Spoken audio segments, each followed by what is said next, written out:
Hello, welcome to our chat today. Today we have a slightly different topic, but for quite some time I've been thinking of gifting it to you as he is one of my favorite poets. First of all, I would like to ask you a question. Is it possible for a great poet to also be a great philosopher? Sometimes in my lectures, which you might be familiar with, I've talked about Cecilia Meirelles, I've discussed Fernando Pessoa, and there are a number of other Brazilians who also have this strong philosophical undertone behind their poetry. I am particularly fond of Manuel Bandeira, Olavo Bilac, Cruz e Souza, and Carlos Drummond de Andrade himself, who all have this philosophical touch. Now, my habit is to bring to you what is still unknown, what is new. I don't want to underestimate Brazilian poetry in any way. I've loved it since the Baroque times, with our Gregorio de Matos. War, up to the period of archaism, romanticism, symbolism in all its phases, I really enjoy Brazilian poetry. But I would like to introduce you to a name that is not Brazilian, and not even that well known in Brazil, a poet who had a very strong philosophical touch, a Mexican by the name of Amado Nervo. Understand this, I am a philosopher, not a literature teacher. My approach is not to dissect for you a poetic style or a school to which he belongs. He does belong to the modernist line with some traces at times of Parnassianism. But that's not the focus I intend to address. What I intend to address is how he had this philosophical undertone deeply embedded in his poems. Introducing Amado Nervo, I know many are familiar with him, but I believe the vast majority are not, introducing the philosophy behind the poetry of this Mexican poet. So interesting, so important, so well known in the Spanish language, and sometimes a bit restricted to more literary circles in the Portuguese language. I want to present to you excerpts from his poems, which have enchanted my entire life, because they contain supremely original ideas. At a certain point, I had the impression that he was a philosophy teacher, expressing himself through poetry. Of course, I thought of some isolated excerpts, translated by myself. I've always been a bit skeptical about some translations I've seen. All the excerpts I selected to show you are from poems, from a list of 21, which I made myself. The translation, directly from Spanish to Portuguese. I hope you enjoy it. Poetry is a way to make some of the great philosophical maxims timeless through the beauty it bestows upon words. By making words beautiful, harmonious, melodious, we elevate them above the corrosion of time. And so, a poem endures more than prose, more than a simple description of an idea. I'm not talking about aesthetic prose, literary prose, which also endures.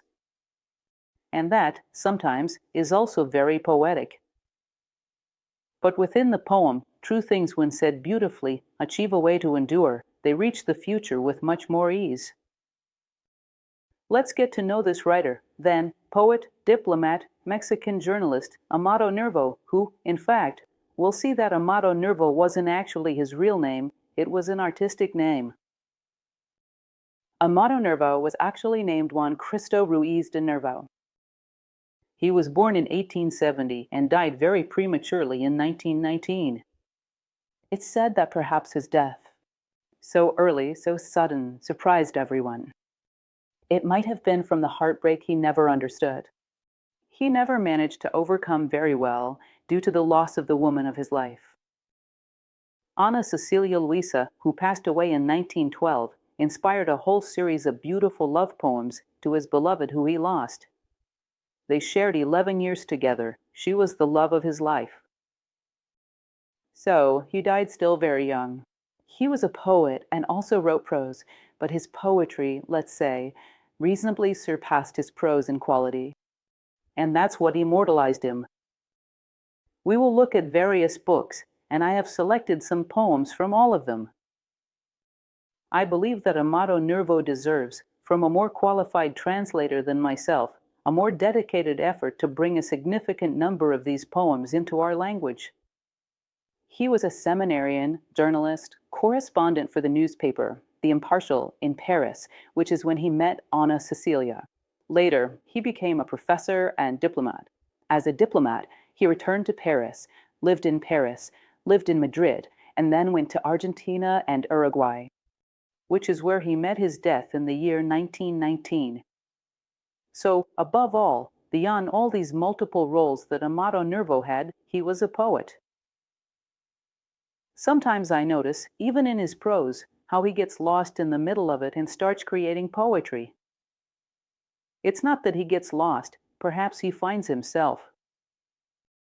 He had a great ability to express himself in a concise and evocative way, which is so characteristic of poetic genius. So, sometimes, in the middle of his prose, you notice that he starts crafting pieces of poetry. He's not the only one who does this. Poetic prose is also a beautiful form. Personally, when I leaf through a book I really like, by our Guimarães Rosa, I often find poetic prose in Guimarães Rosa. And I find that interesting.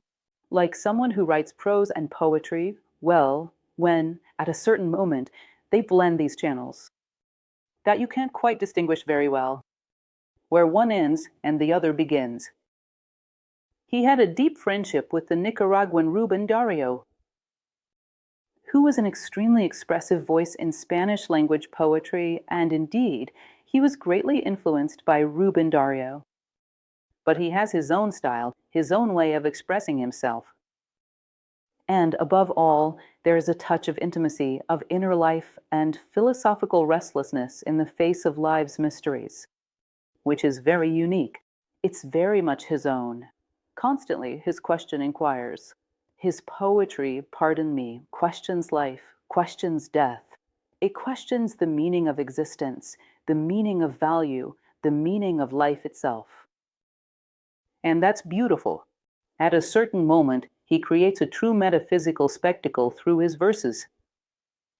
Shall we get to know a little more? Welcome to the work of Amado Nervo. I hope this is just the beginning, that you can continue on getting to know a bit more about this author. For me, the expression of a philosopher who knows how to do it so beautifully is very intriguing. Certainly, Amado Nervo was also a philosopher, a seeker, a lover seeking wisdom. And this blend, I find it marvelous. I have already given a lecture on the Sons of Cecilia Meirelles, and that is extremely enchanting, which is pure philosophy mixed with pure poetry. And the result can be quite disconcerting at times. And here, our poet has several disconcerting moments. Well, we've already talked about the life of our friend Amado Nervo. He is not a young man from a very wealthy family. He manages to pursue his studies with some difficulty and at a certain point through a diplomatic career. He travels to various places around the world, taking with him his Anna Cecilia and also his work. And he ends his life being quite recognized, and at his death he receives tributes from all over the world. Wherever he goes, he receives tributes. Well, the first poem I brought for you, precisely about life, is perhaps, I couldn't say this for sure, but when I first encountered Amado Nervo, it was through this poem, where he speaks about life and pays tribute to it. Imagining himself facing death, he speaks with life, and the title of this poem is In Peace. So close to my twilight, I bless you, life, because you never gave me false hope, nor unjust labor, nor undeserved suffering. Because I see, on the rough path I am finishing, that I was the architect of my own destiny, not if I extracted the sweetness or the bitterness from things, it was because I placed either the honey or the harsh bitterness in them. When I planted rose bushes, I always reaped only roses. True, after my youth came winter, but you never told me that September was eternal. I found the nights of my sorrows rather long, but you never promised me only good nights. And in return, I had some serenely placid ones. I was loved, and the sun touched me enough. Lice, you owe me nothing. Life, we're at peace. This poem is a reckoning with life. I understand everything you sent me. I understand that everything was for my learning, for my improvement.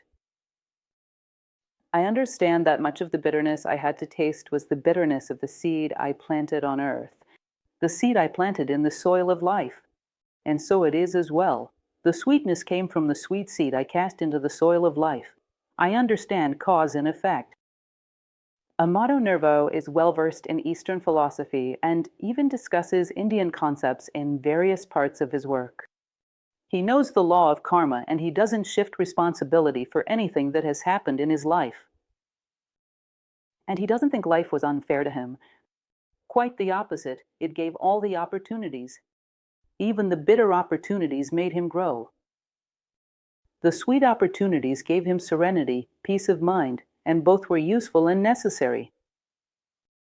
Imagine someone who stands before life and says, "Thank you very much, you owe me nothing." As I always say, I sleep, the final sleep of the just, completely at peace with heaven and earth. I didn't do everything, but I did my best. And, as Helena Blavatsky would say, he who does his best does all that can be expected of him. This, to me, is an especially beautiful poem. I hope you enjoyed it. Let's continue talking about a poem where he deals with nostalgia. This is an interesting element. I really like this poem, particularly because it's a poem where he converses with Anna Cecilia. It seems that the two were more than just bodies drawn to each other, they were soulmates.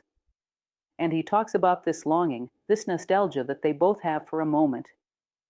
That was beautiful, of a moment that was perfect, of a realm of justice, beauty, and virtue. This kingdom, which has a monarch who is now tremendously sad, and this monarch is sad because his kingdom has been abandoned by humanity, is wisdom itself incarnated in a king. The kingdom seeking wisdom was abandoned by men. So this kingdom is left with a nostalgia for happy moments. And this sad monarch awaits the return of his subjects. And he talks with Anna Cecilia about this point that they both have in common. They unite at this point. A tremendous longing for the sovereign kingdom where an old, sad monarch reigns. I come from a distant sovereign land, ruled by an old, sad monarch. My spirit seeks only the arcane. My spirit worships only what no longer exists. You weep for a distant human dream. You await a path that no longer exists. And your eyes get lost in search of the arcane, as if they were black wings, and you are very sad. You are mine. For we are born from the same mystery, and we go, disdainful of all that exists, in search of this distant sovereign land, ruled by this old, sad monarch. It's very beautiful, this. Sometimes it gives me the impression that, in one way or another, behind Amado Nervo, Anna Cecilia, and so many other idealists in history, I too march in search of this distant sovereign land, ruled by this old monarch. Sad, eagerly awaiting his prodigal children, the children seeking wisdom, who return to recognize his fatherhood. Another poem of his. I'm not going to tell you that this is one of my favorites, because everything here is my favorite. But don't be mistaken, it doesn't end there. Perhaps the poem I love most by Amado Nervo isn't here, which is a long poem about Manuel and Helena. From the book, The Lotus Pond, a long poem that I couldn't bring, but it shows how a man falls in love with his own soul. It's an almost alchemical poem. I've brought some excerpts here for you, so you can understand a bit of the essence of this man, a glimpse into his inner life. His poems were the expression of his inner life. They are all very mystical, very philosophical, very striking. Here, he talks about his thirst for wisdom. It's a poem, a glimpse of youth, where he had this yearning, this drive to find, to get closer to God, to approach the knowledge of God, to draw near seeking wisdom. It's almost like a provocation, almost like a response to someone who challenges him, and he does it in a very striking way. Very beautiful. It's a poem of rebellion, of someone who ardently sought knowledge, wisdom, transcendence, the mystery. And this poem is called The Shadow of the Wing.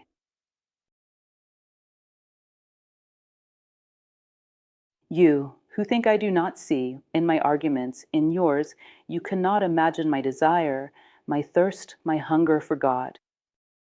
You have not heard my desperate cry that reaches the depths of darkness, invoking the infinite. Nor do you see my thought that, committed to an ideal, must endure the tortures of enlightenment.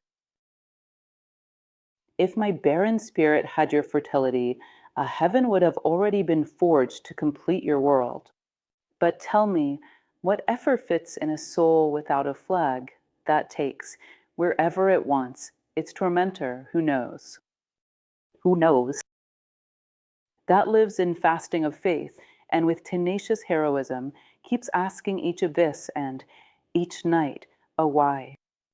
In every way, my thirst for investigation is avid, my yearning for God arduous and mute, and there is more love in my doubt than in your lukewarm affirmation. If you tell me this is not a philosopher's poem, I don't know whose it is, because it's almost like a profession of faith. This burning love for truth, for wisdom, beyond all the vain speculations of the world. For me, even today, when I recite it, it is moving. I hope it is for you as well. Some of his poems, quite a few actually, talk about the idea of God. But they say that he did indeed profess, at least officially, the Christian religion. But there's a lot of Eastern philosophy woven into his work. He was an intellectual, a tremendously enlightened man. So sometimes there are quotes that leave us unsettled, but always with this same observation, seeking to see God in all things, and always expressing it in a very beautiful way. Look, this one is called identity. He who knows he is one with God achieves nirvana. A nirvana where all darkness is illuminated, a dizzying expansion of human consciousness, which is only the projection of the divine idea in time. The phenomenon, the exterior, a vain fruit of illusion, extinguishes itself. There is no longer plurality. And the self, ecstasy, finally plunges into the absolute and has its inheritance all eternity. Our next poem, still within the theme of God, is called Deity, as the spark sleeps in the stone, and the statue in the earth, in you the divinity sleeps. Only through constant and harsh pain, with impact, will the pure stone give rise to the lightning of divinity. Do not complain, therefore, about destiny, for what is divine within you only emerges by your own merit. Endure, then, if possible, with a smile, the life that the artist sculpts, the strike of the chisel. What matter to you the painful hours, if with each hour on your newborn wings a beautiful feather is added? You will soon see the condor in full height. You will soon see the sculpture completed. You will see, soul, you will see. This beautiful poem reminds me a lot of the philosophical concept of amor fati, the love of fate. A love for destiny, for life, just as it is, which is a concept from the Stoics reinforced by Nietzsche. It's not just about accepting that life is meaningful. It's not just acceptance, but loving it just the way it is. Knowing that if we were the sculptors of life, it would never be as beautiful and effective for our growth. Because nature knows more than man. Therefore, I do not just accept life, I love it as it is. And surely this man, this poet, had much of this love. Fati, stoic, and this poem is a declaration of love for the instruments life uses to make new feathers grow on our wings, so that one day we may fly. Continuing, there's a poem of his, which, as I mentioned, It's hard to say which is the most famous, but it's one of the most frequently found, which is a profession of faith of the poet. Amado Nervo had a perspective, which perhaps isn't as accepted today, but from his point of view, he believed that poetry necessarily had to elevate human consciousness. That poetry had to be beauty, as Plato said. It must be a way to elevate man towards the good, to be a Platonic concept. The beautiful is that which elevates. Roger Scruton, a contemporary philosopher, in his book Beauty, mentions that even if you take a beautiful painting of a tragic war scene or the Passion of Christ, even though the scene depicted is one of pain, art is capable of redeeming the underlying beauty in that pain. In other words, as he says, art redeems the arbitrariness of life and reveals even the most painful facts in their aspects. Beautiful. And Amado Nervo held this as a profession of faith. The poem should elevate consciousness. The poet is a bridge between the point that human consciousness should reach and the point where it currently stands. And he expresses this in a poem where he advises other poets not to pollute, not to desecrate poetry. A poem is a bridge between heaven and earth. That's how it was for this poet. And this famous poem is called God Spare You, Poet. God spare you, poet, from pouring into your brother's chalice the smallest drop of bitterness, from intercepting, even with your hand, the light that the sun bestows upon a creature. God spare you, poet, from writing a stanza that saddens, from clouding with your wearisome air and sad logic, the divine logic of a dream, from obstructing the path, the attempt made by the humblest plant, from destroying the poor leaf in the wind, from numbing, even with the lightest of weights, the impulse of a bird of a beautiful ideal that arises. Have, for all the jubilation, the holy welcoming appreciation that approves it. Add a new note to every voice that sings, and remove, at least, a thorn in every trial that torments the wicked and the good.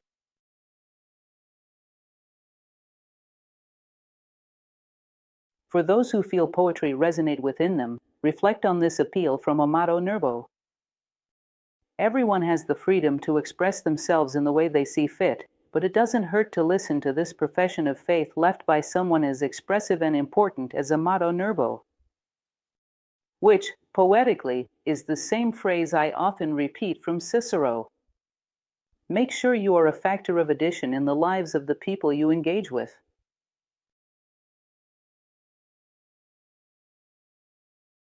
There is also a quite discussed poem of his. Not sure if he's that well known. There was a thinker, a medieval monk named Thomas à Kempis, from a slightly later era, the end of the Middle Ages, a German, who wrote some devotional works. But the most famous one that has endured to our days is a beautiful book which I highly recommend. It's called The Imitation of Christ. There is a tremendously devotional view of the beauty of life, of the life of Christ, as a reference point to bring to light the best of man. And how should this be followed? As a manual. To follow Christ through the appreciation and experience of the pure feelings he teaches, the pure acts he left as a trail in the world. And he relativizes a lot in this book, The Imitation of Christ, which even seems very similar to various statements by famous philosophers. It relativizes the existence of the manifested world, the reality of things that our senses inform us about. And it leads man to direct himself to see the reality behind appearances. And this book, which Amado Nervo held in great affection, inspired him to write the following poem dedicated to Thomas à Kempis. For many years I have sought the wilderness. For years, sadness has already clothed me. For many years I have been ill, and it is because of the book you wrote. O Kempis, before reading you, I loved the light, the meadows, the ocean sea, but you said that everything ends, that everything dies, is vain and frivolous.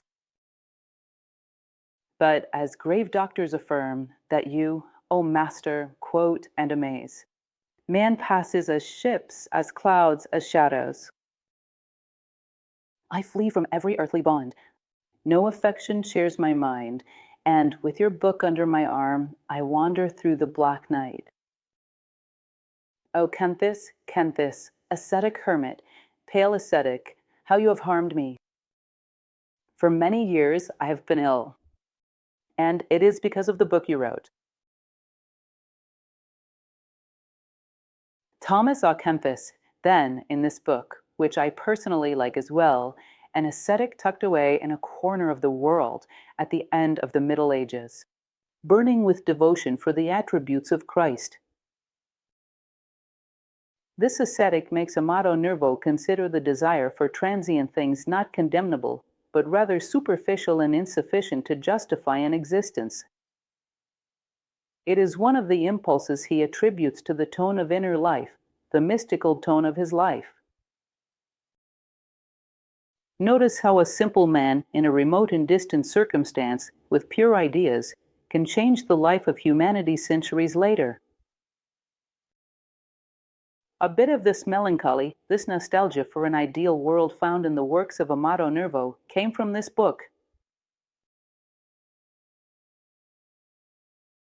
About time, this is also a curious poem because it is filled with knowledge from Eastern philosophy, especially Indian, even in its name. The name of this poem is Kalpa, which is a unit of time. From the Hindu tradition. In all the eternities that preceded our world, how can one deny that there existed planets with humanities? And there were Homers who discovered the first true heroes. And there were Shakespeares who knew how to dive into the soul, into its depths. Serpent, that coils upon itself, inflexible circle, black sphere, spinning endlessly. Monotonous refrain of the same song, and tide of the abyss. Are you a tale that never ends? In other words, a bit of what he talks about in this poem of Kalpa, where he is addressing the issue of eternal return.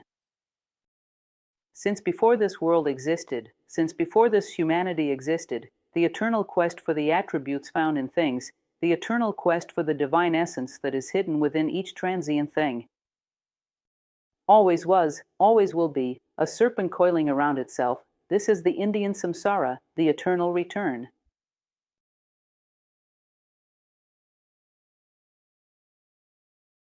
By now, you can see this questioning.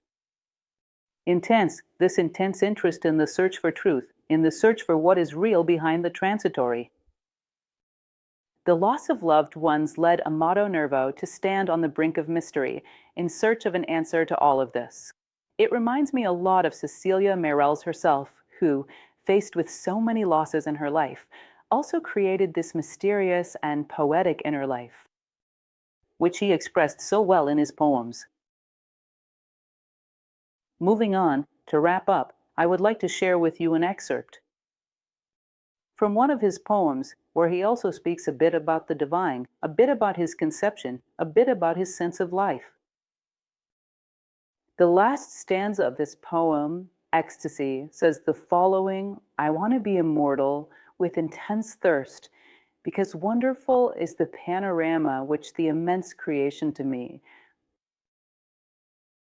telling me, as it shines, here one thinks, here one fights, and here one loves. This is, then, beloved Nervo. I hope it was a pleasant moment for you, a profound moment, a moment of reflection. The search for truth, wrapped in duty, holds a power, a potency that penetrates the human heart. Incredible, it's a letter in a beautiful envelope with a magnificent content, a form and content that deserve to be spoken and deserve to be heard. Reflect a little on this, and I hope you have the opportunity from this encouragement. From this initial invitation, embark on the search for the poetry behind the work and the philosophy behind the work of Amado Nervo. A lot. Thank you.